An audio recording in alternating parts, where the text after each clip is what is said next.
Hi guys, let's go and check out when actors hate their own TV show and movie. Years of their lives working on there are many famous actors who spent years of their lives working on projects they hate or come to hate, and in this video we'll take a look That's at 5 actually of really them, sad. starting with Henry Cavill. When Henry Cavill got cast as Geralt of Rivia in The Witcher, it was like a dream come true for him. He's a longtime fan of the Witcher book series by Andrzej Sapkowski, and he's always loved the fantasy genre as a whole. Despite what it seems on the surface, given his looks and physique, he's actually a really big nerd, something he's admitted himself on many occasions. He plays video games, reads comic books, and even paints miniature figurines. So when he landed the lead role in The Witcher, Cavill was super excited to bring this character he'd known for years to life. I have been a fan of the fantasy genre since I was a boy. I'm a big PC gamer as well, and so I spent a lot of my time playing role-playing games in that genre and played the Witcher games. I played The Witcher 3 through twice, and I just wanted to make sure that Geralt was represented as accurately as possible. At first, everything seemed to go perfectly. The first season of the show was a huge success, attracting massive viewership numbers and quickly making The Witcher one of the most popular series on Netflix. The showrunner had a vision of making at least 7 seasons of the show, and after the first season's performance, it looked like that could become a reality. When asked about whether he'd be on board with that during a 2021 interview, Cavill responded saying, "Absolutely, as long as we can keep telling great stories which honor Sapkowski's work." But therein lay the problem. While initially promising they'd be faithful to the books, the showrunners began making significant changes as early as season 2. They added new characters and plot lines as they wished, giving little regard to what the fandom wanted, and Cavill had to fight tooth and nail to make them stick to their promise. I'm the most annoying guy on set because I'm saying, excuse me, you do realize that this should be happening and they wouldn't do that, and you haven't read this, that means this would be... it doesn't work because he is a genuine fan who really loves the source material, and he wanna genuinely be as close to the source material with this adaptation, and they are like, no, we're gonna go with our own stories because we know better, we can do better. You can't do better than the source material. You had it so easy, just follow the rules. You don't even have to do anything, just adapt it into a series or a movie or whatever. You made it harder for yourself. You came up with something nobody actually cares about, and that's why it died and why he left. Impossible. And everyone's just going, Henry, just shut up and do the thing. And I'm like, I don't want to do the thing because he wouldn't do it this way, and he can do this. He wouldn't just give in and do as they said, and because of this, tensions between him and the writers and producers began to grow. The issue was he was the only one fighting his corner, so to some it looked like maybe he was the problem and not them. So do you correct people? I don't necessarily... You just corrected him. I am effusive about getting the being loyal to the source material. Let's put it that way. Okay. Yeah. So yes, you do. As much as he tried, there was only so much Cavill could do, and a lot of the changes made by the writers went ahead, and sadly, this ended up having disastrous consequences. Audience satisfaction for season 2 of The Witcher dropped off a cliff, with threads like, "The writing for The Witcher season 2 is awful," gaining a huge amount of traction on Reddit. Then, during production for season 3, Cavill made an Instagram post announcing that he wouldn't be returning for season 4. This was a shock to viewers because he was clearly a huge fan of The Witcher, but soon enough, the reason for his exit became clear. Reports emerged explaining that he'd been very close to quitting after season 2 due to constant disagreements with producers, but he decided to stick it out for one more season. During production for season 3, the situation got even worse as the showrunners were changing and adding storylines all over the place, and Cavill simply had enough. What started as his dream job and passion project had turned into something he couldn't stand to be a part of. The ratings for season 3 speak volumes, as the audience score dropped to an abysmal 19%, and it makes you wonder how things would have turned out if the showrunners had just stuck to their promise. Cavill proved himself as a man of integrity. He won't ruin a character and franchise for a paycheck. He had the balls to just say no and walk away. Respect. In February 2022, Dakota was cast to play the lead in Madam Web, a film in Sony's Spider-Man universe. The movie is about a paramedic who discovers she has psychic abilities after a near-death experience. At the time it was announced, the SSU was seriously struggling, as it had just come off the movie Morbius, which was a catastrophic flop. They needed Madame Web to be their lifeline, believe but during the promotional tour for the movie, it became clear it was going to be anything but. The main thing that gave that away was the interviews with Dakota Johnson. In almost all of them, she seemed completely disinterested in talking about the film, and behaved as though she just didn't want to be there. Oh dear. Here we go. Dakota, this is the first appearance of Madame Web in Marvel Comics. I ordered this just to bring it today. Wow. Have you had a chance to actually physically hold this and flip the pages? I actually have, but this one looks like a first edition, is it? Yeah, it is a low grade. It was the best I was able to find on like a reasonable price. Whoa. And that sleeve is in there on the actual first page where your character shows up. Yeah. So when you hear about the role, do you turn to the comic? Do you what is it like to see it? It's this many years ago this was published, and now you get to bring it to life. Nobody's ever done that before. Yeah. Very cool. LMFAO, she doesn't give a rat's ass about this character at all. I feel sorry for this guy. He was legit trying to get excited with enthusiasm, but she just can't because she knows the movie is so bad. At this point, Dakota hadn't actually seen the final cut of the movie, but from the way she was acting, you could tell she didn't have much faith in it. Still, you'd expect her to keep up appearances and at least pretend it was worth watching, but she did the complete opposite. The winner for Best Picture at the Oscars will be...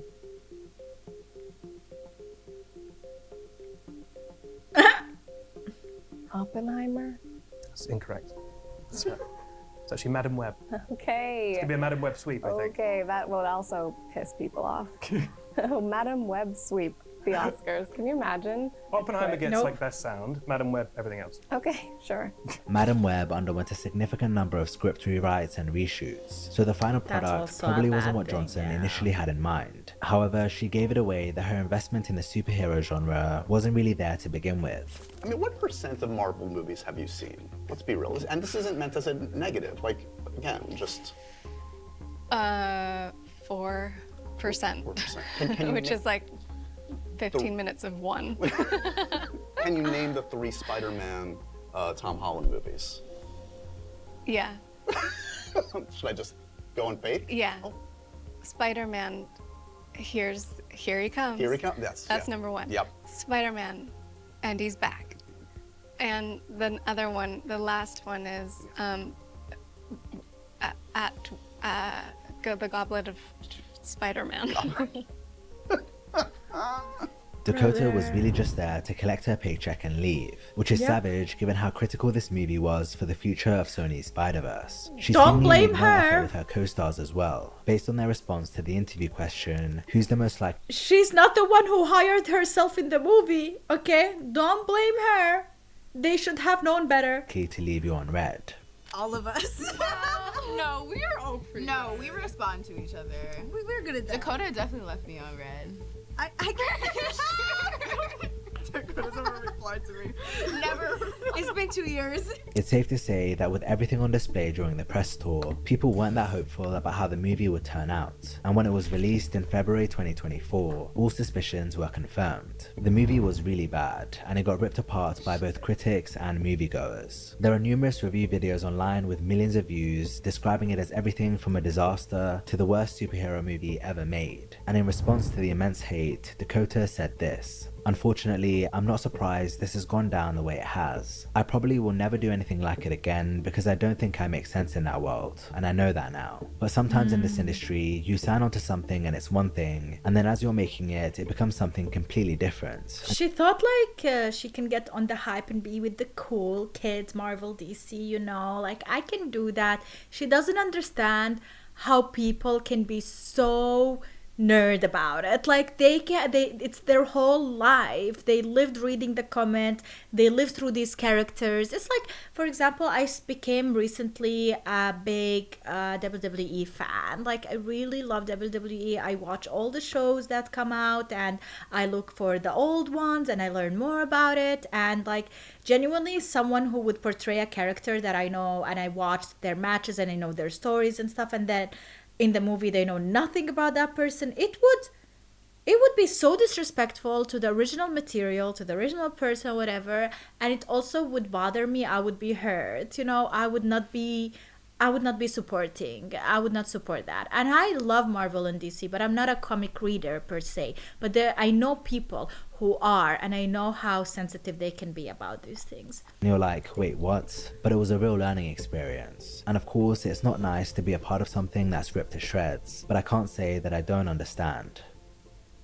Game of Thrones was one of the most popular and influential TV shows ever made. It drew record-breaking viewership numbers, became a cultural phenomenon with countless memes and references, and elevated the TV experience to the heights of a blockbuster movie. This made the 8th and final season of the show one of the most highly anticipated television And the events most ever. hated. But despite all the hype, it turned out to be a complete and utter How disappointment. does it still have You see, the 7.6? showrunners and head writers for the show, Dan Weiss and David Benioff, were eager to move on to other projects, so they tried closing out the show as quickly as they could. This meant the final 2 seasons had 7 and 6 episodes instead of the normal 10, resulting in rushed storylines and numerous plot holes. HBO likely would have funded more seasons, which would have given them ample time to do all the characters and storylines justice, but Dan and Dave weren't interested. They wouldn't even budge when George R.R. Martin, the author of the books the show is based on, begged for it to be extended. Why is it ending? I don't know. Ask David and Dan when they come through. We could have gone to 11, 12, 13 seasons, but I guess they wanted a life. You wanted it to keep going. Well, I think one of the bigger reasons that he wanted it to keep going, to prolong it, so he has enough time to actually finish the story and finish the book that he was writing. That never happened, and now he lost all interest in finishing it. If you've read my novels, you know there was enough material for more seasons. They made certain cuts. A big part of the reason they didn't want to continue was because they were in talks to create a new Star Wars trilogy, and committing to Game of Thrones for more time would have gotten in the way of that. But it seemed to work in their favor as they signed a deal ahead of the release of Season 8. However, karma eventually came back to bite them. During the final table read for Season 8, some of the cast were reading the script for the first time, including Kit Harington and Conleth Hill, and you could see from their reactions how disappointed they were. Kit had his head in his hands in disbelief as he read it, and Conleth looked completely inconsolable after he learned the fate of his character. When it came time for the press tour ahead of the season premiere, you could tell something was off. The cast kept giving vague responses to many interview questions, using language like "it will shock you" and "you're in for a ride." And when they did say anything positive, I mean, they also were not allowed to say anything because we, the fans, we would like immediately know what they mean. We just wanted to know who's gonna be on the throne. And overly rehearsed. How do you feel about the way that it ends? There are no better writers in television than Dan Weiss and David Benioff. They ended it brilliantly, better than I could have imagined, and you people are in for it. They were doing their best to stay professional, which meant hiding how they truly felt. But with the sheer number of appearances they made, there were points where the mask inevitably slipped. He's bringing all the dead people back to life, and they put the women and children in a crypt with all the dead people. So, rah. Tyrion is smart, but I guess not that smart. Have you shot your final scenes yet, and are you happy with how things ended? Yeah. She didn't say Shit. yes. You didn't say yes. Best season ever. No. This season has really outdone the others in all regards. Are you all happy with the outcome of the show? Oh, he's happy. Personally, But I hate to tell you that unfortunately Pattinson is gone. Were you gutted about that on a personal I level? was gutted because, I mean, a number of you I'm sure have read the books, and I've read the books, and I had reason to expect, I've got a journey here. In fact, if I'm honest, I thought, I'm really looking forward to this season. Yeah. I'm going to have more to do. I'm going to get my teeth into something I'm really looking forward to. Did you have words? Did you say anything to them? I did ask and give an argument why I thought Pattinson should stay. But at the end of the day, I mean, you know, Dan and David, choice. you know, they've worked out what they wanted to do. Character development. Lob it all Story. But who needs character development? I really need to shut up. You're then. brave. Oh my god. I don't know. But no, that's what Joe's it felt not going like. to be in Star Wars. No, but this I couldn't let you go without asking you a little question about Game of Thrones. Sure. If you could describe the season finale of Game of Thrones in one word, how would you describe it? disappointing. Oh. Disappointing. No, epic. I don't know. Epic. One of those ones. Some people will be satisfied and others not so much. You've got to remember that these actors each spent Nobody nearly half a got decade of their lives satisfied. working on this show. They invested so much into their characters and wanted more than anything for their stories to have a satisfying conclusion. Can we just Take delete Emilia Clarke, for season 8 example, and who played bring Daenerys Targaryen. Emilia faced immense personal hardship during production as she suffered 2 brain aneurysms during the show's run. She had to undergo open brain surgery and was in such a bad state that she asked her doctors to just let her die. Despite this, she persevered, returning to the show and giving her all to her role. Yet after years of hard work building her character up, Dan and Dave ruined Daenerys in the space of a single season. It was a spit in the face, and it's honestly sad to think how Game of Thrones could have ended if they hadn't tried to cram so much into 2 seasons. In the years since, many of the actors have come out expressing their disappointment about how the story unfolded. The irony is, after the dreadful reception season 8 received and the backlash Dan and Dave got as a result, their deal to create Star Wars fell through. Apparently this was due to creative differences between them and the production company Lucasfilm, but it's widely believed that they lost the deal because of how they butchered the end of Game of Thrones. That's what you get. From 2008 to 2012, the Twilight series had teen girls all over the world in a chokehold. Its blend of romance and the supernatural completely hooked the young adult audience, and the love triangle between Bella, Edward and Jacob was at the heart of its success. The saga became a global phenomenon, with the book selling over 160 million copies worldwide, and the movies grossing over 3.3 billion at the box office. Its leads were all thrust into superstardom, which for most actors would be a dream come true, but for Robert Pattinson, it was a nightmare. From very early on, Pattinson was open about his discomfort with playing Edward Cullen. He took the role without much thought or understanding of how big the franchise would become, and after it blew up, he ended up feeling trapped. He didn't buy into it like other people did, and he struggled with being pigeonholed into the teen romance genre. The whole world was obsessed with Edward Cullen. Yeah, the thing about Edward Cullen and the thing about Robert Pattinson is that he's such a great actor and he felt he can give more. He didn't want to be branded as the romance guy, you know, he wanted bigger, better roles, and right now you can clearly see that with Batman and the next movie that he's coming up with where he is acting like it's a comedy. I feel like, I don't know, he's funny in it, you know. In Batman he's so serious, and then we have in Twilight where he is in a drama kind of thing, you know, romance. So he is very divergent. Wait, is that the word? I don't think that's a word, but he is such a talented actor, and definitely that did not show in Twilight. He didn't have any space to show us the talent he had. Like, it was such a weird acting like a vampire kind of dead person, you know, like, I don't know, it didn't really fit. It was weird seeing him as this perfect brooding heartthrob, but Robert thought the character was just plain weird. If Edward was not a fictional character and you just met him in reality, yeah, it would be, you know, he's so one of those weird. guys who'd be like an axe murderer. He's like ultra polite, really formal all the time, like, let me open the door, let me carry the bags. It's like literally, like, you could just tell he just freak out one day and shoot someone. When you put the bare facts out, he tells I've killed 40 or 50 people, and he's like, you really shouldn't, and I want to kill you so much.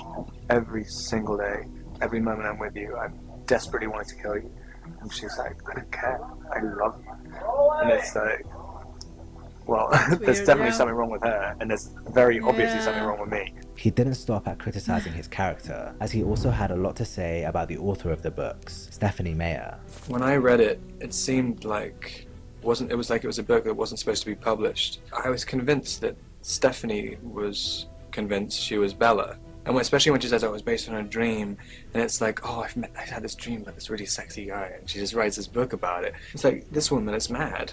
It's hilarious that Pattinson got away with this. Most actors would be too scared of the possible repercussions, but he was happy to say whatever the hell he wanted. I mean, he definitely could have hidden his disdain for the movies, but he made it obvious at every opportunity. He didn't care because he was...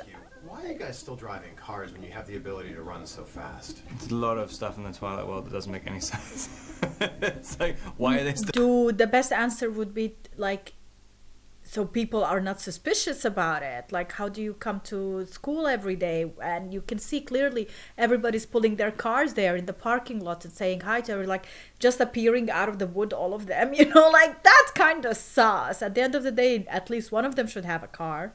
Still going to high school. Like up until last year, they're 100 years old. Did your Twilight? Yeah, they are so fucking old and they still go to high school.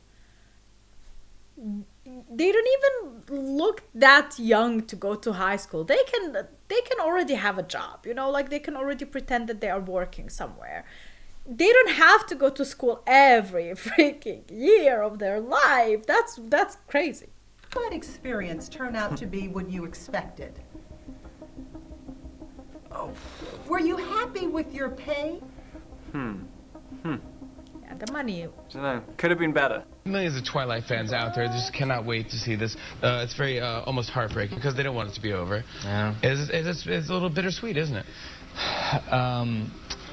For them. Yeah. Nobody hates Twilight more than Robert Pattinson. It's true, and as soon as the movies ended, he began doing everything in his power to distance himself from them, taking on roles in indie projects that were as far removed from Twilight as humanly possible. I mean, of course now, he's managed to completely redefine himself and is a superstar in a different way. But it's funny to look back and see where he came from, and how much he hated the franchise that made him famous. Megan Fox's rise to fame seemed unstoppable after she starred as Michaela Baines in Transformers, Michael Bay's blockbuster action film about giant robots fighting for dominance. Her performance was praised and she quickly became a household name, with one of her scenes in particular being talked about for years to come. Everything seemed to be going great, but ahead of the release of the second installment, it was announced that she wouldn't be returning for the third movie, and she was replaced by Rosie Huntington-Whiteley. At the time the announcement was made, it was framed as a mutual decision between her and the studio, but there was a lot more to the story than they let on. Fox and Bay had a rocky relationship almost from the very beginning. Bay, who was recognized for his high-energy, explosive filmmaking style, wasn't exactly known for being the easiest director to work with. All grips on hand with this thing. It is not to move under the tail. You understand me? Yes, sir. All right, am I very clear? Yeah. Good. He made life on the set of Transformers very difficult for Dude, Megan. I would never want to work with a person who does this. Disrespectful. My God, do you understand me? And yes, sir. Nah, man. Get the fuck off. I don't need you. I'll find another job. And in the 2009 interview, she described her experience working with him, saying, he's like Napoleon, and he wants to create this insane, infamous madman reputation. He wants to be like Hitler on his sets, and he is. So he's a nightmare to work for. Comparing Bay to Hitler really didn't go down well, not just with him, but also with Steven Spielberg, who was the executive producer for the movies. Spielberg is Jewish, so Megan's comments really rubbed him the wrong way, and according to Bay, he explicitly asked him to fire her. Had Megan apologized, she might have been able to salvage the situation, but she was young and brash at the time and decided not to. This led to her being booted out of the franchise and losing the opportunity of a lifetime. After this all went down, she did an interview with Jimmy Kimmel where she recounted her first experience working with Bay, and like her previous comments comparing him to Hitler, she didn't paint him in a good light. What is it like working with the director Michael Bay, who from all accounts appears to be insane? Yeah, well, he's infamous for being a sort of tyrant, I guess, on set. But the first time I ever worked with him, actually, I had just turned 15, and I was an extra in Bad Boys 2. Really? And yeah, they were shooting this club scene, and they brought me in, and I was wearing a Stars and Stripes bikini and a red cowboy hat and like 6-inch heels. And they took me to Mike, and he approved it, and they said, you know, Michael, she's 15, so you can't sit her at the bar, and she can't have a drink in her hand. So his solution to that problem was to then have me dancing underneath a waterfall getting soaking wet. And that's perfectly wholesome. At 15, I was in 10th grade. So that's sort of a microcosm of how Bay's mind works. This was the other big problem she had with Bay while working on Transformers. Dude, he would sexualize her every chance he got. She's 15 there, that's crazy. Mama, yeah. Megan, you gonna give it good to me? Rob. No, then I'm gonna slap your ass with this dowel. As you can see, it was pretty creepy, and Megan has addressed that period of her Yes. life in later years, saying that she felt like an object. I don't think there's anything wrong with being sexy. It's just the problem that that part was so loud that it muted out the rest of who I Can't was. believe After parting ways with she the was franchise 15. and having some time to mull over everything that happened, Megan realized that the way she handled the situation wasn't the best, so she reached out to Bay to apologize. I was young when a lot of that was happening, and I was really self-righteous. In my anger, I thought I was right to speak the way that I spoke. And as I got a little older, I understood, regardless of whatever my 15, issues of were, course, she's they a should always kid. have remained private. It's not, you should never blast someone like that in public. And so I reached out and just said, I hope this movie does amazing, and it will. From there, they smoothed things over and they actually worked together again on the 2014 Teenage Mutant Ninja Turtles movie. As an actor, you rarely have control over the projects you're a part of. This means that all too often, things are done in a way you don't agree with, but there's nothing you can do. You end up just trying to make the best out of what you're given, even if you have to do so through gritted teeth. Yeah. True. Well, can't believe she was 15. And like a young actress who is really beautiful to get Director Michael Bay. to get sexualized like that is honestly, especially like I cannot believe like in these scenes that But ahead of the release, this scene, she was 15 here. I don't believe it. I cannot believe it. Like that is crazy. Hollywood is weird.